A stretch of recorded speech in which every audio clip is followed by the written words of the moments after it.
Heading overseas now, the new French President Emmanuel Macron has held his first meeting with his Russian counterpart, Vladimir Putin, at the Palace of Versailles near Paris. Mr Macron told Mr Putin they must work towards stronger cooperation in Syria to combat terrorism. The French leader said any use of chemical weapons in Syria would be a red line that would invite immediate French reprisal. Anne Barker has the latest. Vladimir Putin's visit to Versailles virtually follows in the footsteps of another Russian leader exactly 300 years ago. Back then, the Russian Tsar Peter the Great in 1717 famously caused a stir by lifting the then child king Louis XV off the ground into his arms. President Putin's welcome was rather more solemn, given the recent tensions between both leaders, not least the French President Emmanuel Macron's accusation of Russian media interference in his recent election. Donc on va se dire les choses en vérité, mais Russia Today. We're going to say things frankly, he said, but Russia Today and Sputnik did not behave as press organs and journalists. They behaved as organs of influence and propaganda, lying propaganda no less. Ni plus ni moins. It's an accusation President Putin continues to deny. As for the imaginary intrusion by Russia into elections anywhere, we did not discuss this, he said later, and President Macron did not show any interest in talking about it. As for me, I think there's nothing to talk about.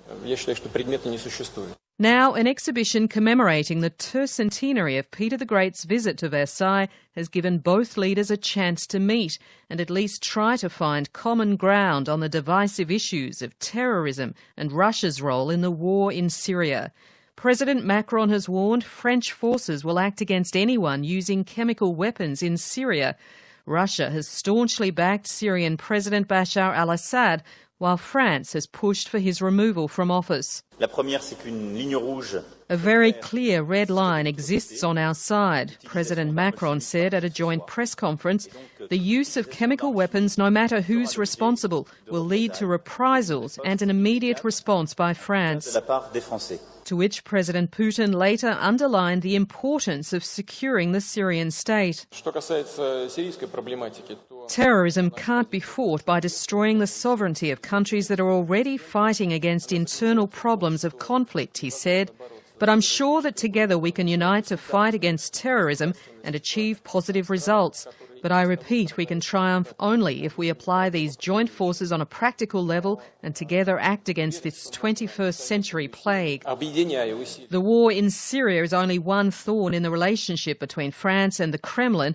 Vladimir Putin's visit has also been overshadowed by his support for President Macron's far-right rival Marine Le Pen and continuing divisions over Russia's treatment of gay rights in Chechnya and the conflict in Ukraine. My wish is not to see an escalation in Ukraine, said President Macron. My wish is that, on the contrary, we manage to find solutions and make sure there's a de-escalation. Emmanuel Macron is the first Western leader to speak with Vladimir Putin after the Group of Seven summit at the weekend, where relations with Russia were a key topic. But it's not only Russia that's causing consternation with G7 leaders. German Chancellor Angela Merkel yesterday declared that Europe could no longer rely on its traditional allies, the US and Britain, after US President Donald Trump failed to commit to the Paris Climate Accord.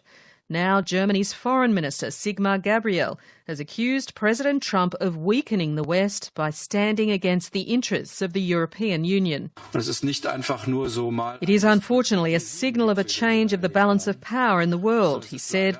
My firm conviction is that we as Europeans must become stronger and do everything to bring back the United States of America one day to this idea of the West. Mr. Gabriel also accused Donald Trump of putting peace in Europe at risk by agreeing to sell billions of dollars in weapons to countries in conflict in the Middle East. Anne Barker reporting.